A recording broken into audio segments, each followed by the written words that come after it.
سلام. امروز با همدیگه میخوایم آموزش آینه های آنتیک رو ببینیم. آینه های آنتیکی که طرز تزیین کردنشون با ورق دکوپاژه.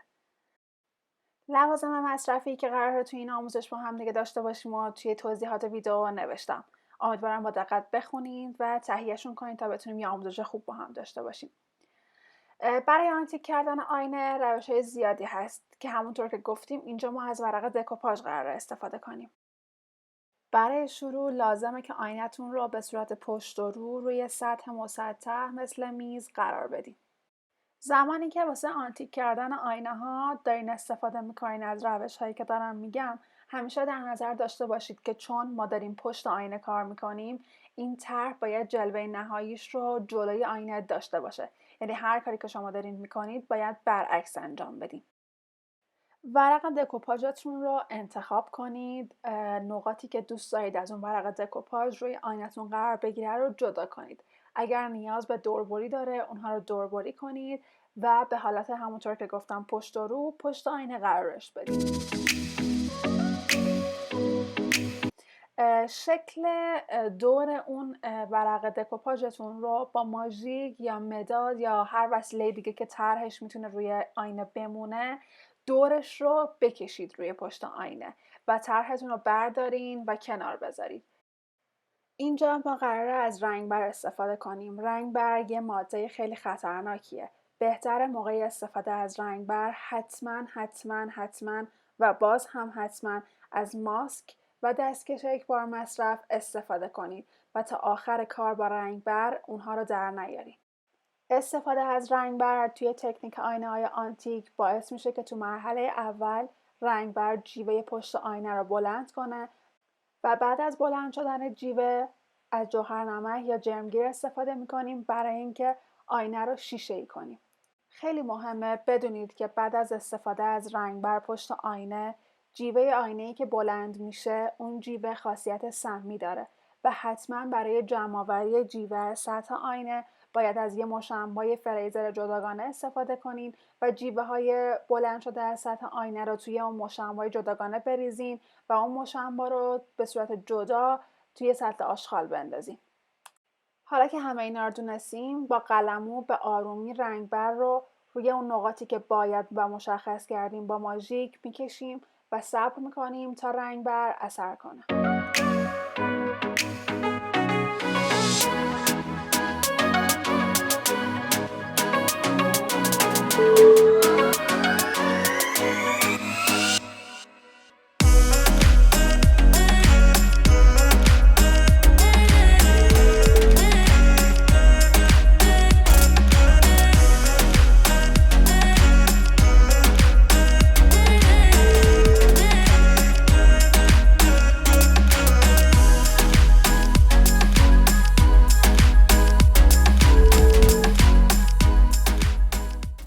همونطور که میبینیم بعد از چند دقیقه صبر رنگبر جیوه رو از سطح آینه جدا کرده و حالا ما باید با یه شیء تیز مثل کاتر اون جیوه ها رو همونطور که گفتم توی کیسه جداگانه از سطح آینه جداشون کنیم.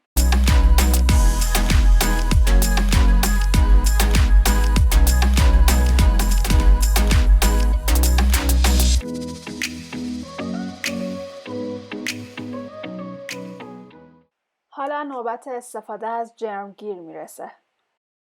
جرمگیر رو روی سطحی که جیوه ازش جدا شده بریزید و چند دقیقه صبر کنید تا آینه خاصیت شیشه‌ای پیدا کنه و اون رو با استفاده از یک دستمال یا یک شیء تیز از سطح آینه پاکش کنید.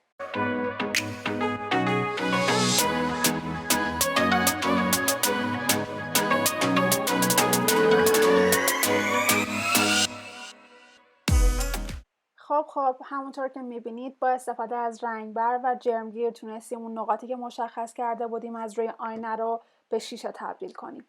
من الان شیشم یا همون آینم رو شستم و با دستمال خشک پاکش کردم.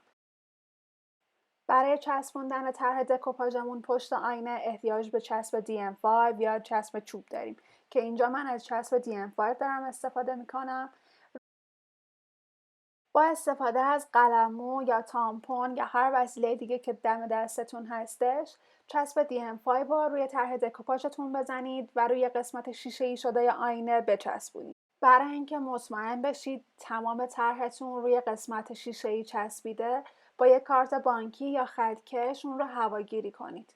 این کار باعث میشه که مطمئن باشید تمام سطح طرحتون روی شیشه خوابیده. بعد که تمام کارتون تموم شد، اجازه بدین که این چسب خشک بشه و هر طوری که دوست دارین از این آینه آنتیکتون استفاده کنید. و در آخر، من نیلوفر هستم. مرسی از اینکه وقت گذاشتین و این ویدیو آموزشی رو دیدین. اگر سوالی داشتین میتونین زیر همین ویدیو از من بپرسین و بلافاصله جوابتون رو میدم. اگه دوست داشتین توی کانال سابسکرایب کنین، زنگوله رو هم بزنین تا ویدیوهای آموزشی بعدی که آپلود میشن اولین نفر با خبر شید. توی ایام پاندمی مراقب خودتون و عزیزاتون باشین. تا ویدیو بعد، خدا نگهدار.